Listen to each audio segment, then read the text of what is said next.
My name is Marat. I have been requested by a friend of mine to do a video on self-defense.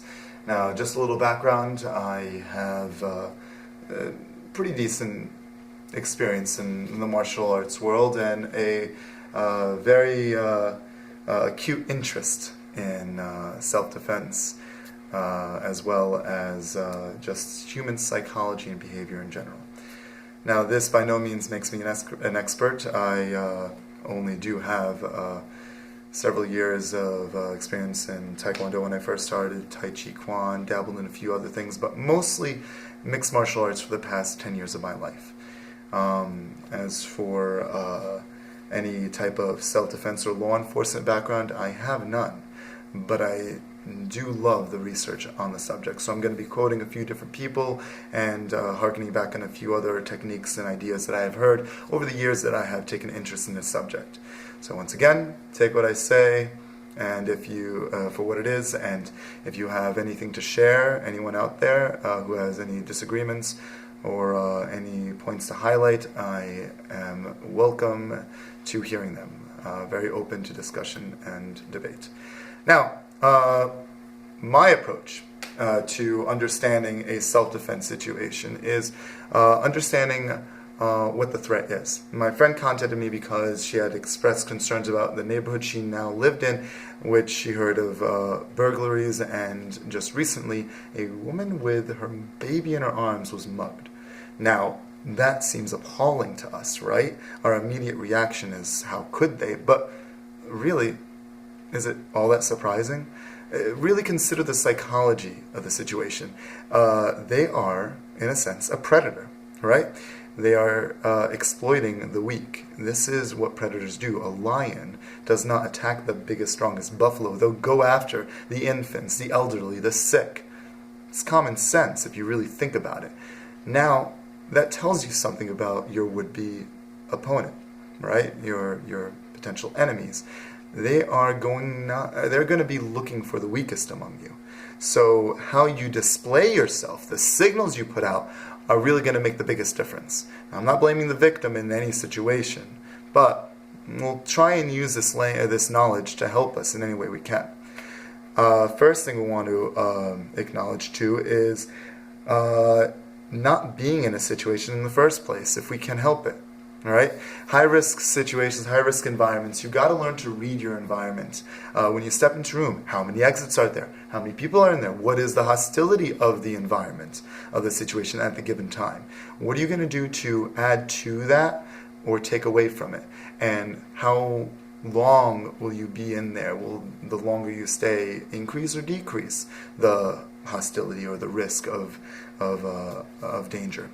Once you become a little bit more familiar with looking out for these telltale signs, you'll find yourself just simply saying, yeah, I'm not going to be there, okay? Now, certainly don't live your life in fear and paranoia either, but just be aware, be aware of where you are and who's there, and that'll really go a long way.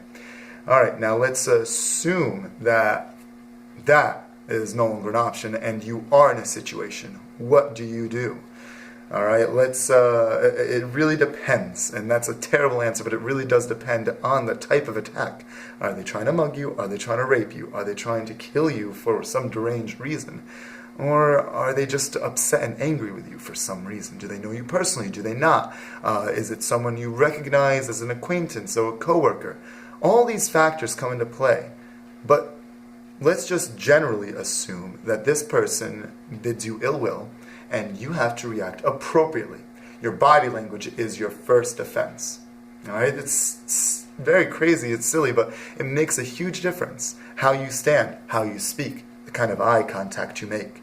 Even though a rapist is not necessarily like a schoolyard bully, the psychology is the same, and they're always going to try and go for the weaker opponents or the weaker targets. And you need to present yourself, in your mind at least in your mind, that you are a force to be reckoned with, and that this person before you is someone that is going to be surprised. All right, now this might come off as a bluff, and you might be called out on it. So let's be prepared to back ourselves up now. All right. how I stand in an altercation. I don't quickly put my hands up. All right. If there's a possibility that this wasn't going to end up being a high-risk, dangerous situation, you might have just escalated it. So, your judgment it plays a big role in this. But let's assume it already has. Still don't want to throw your hands up like this. This assumes that you're going to be throwing a punch. And maybe in a martial arts setting, a sparring situation, a punch might make sense, but in a real-life situation where all the rules are out of the window and you have no idea what's going to happen, how many attackers might be involved waiting to jump in, or what they're waiting to be pulled out. You don't want to think in your mind that I'm going to fight this in a conventional way whatsoever. All right, so what do I do?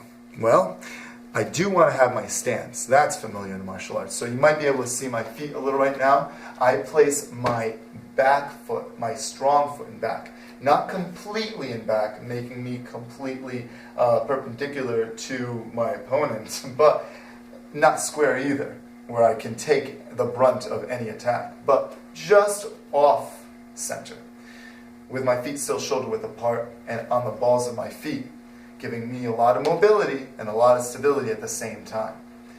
All right. This also allows for any attack to be coming at you, especially a blunt attack, like a weapon or a fist or a kick, to be a glancing blow. All right. And you also have to be aware of not moving backwards either. Now, this is more than just about body language. This is about strategy. If you go backwards, eventually I am going to run into something that I can't see. So my only options are forwards or sideways, okay?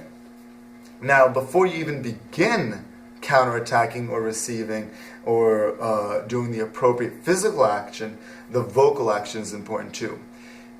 Don't yell help. It seems counterintuitive, but actual sociological studies have shown that people respond less likely to help, but more to fire. Something about the human psyche just maybe wants to watch the world burn, or is excited, or maybe feels more capable of helping in that situation than with an attacker, where they are probably more likely in their heads to be in danger of attack. So you yell, "Fire!" You heard how loud I yelled that? Now, of course, a female will have a different vocal range than I, but your voice actually will carry and resonate in a very particular way. All right? So that can definitely really freak out the person that might be attacking you and throw them off guard, but also alert everybody in the neighborhood to you. All right? And that, especially if you think about it, fire also puts their livelihoods at risk. So they are probably even more likely to respond to it.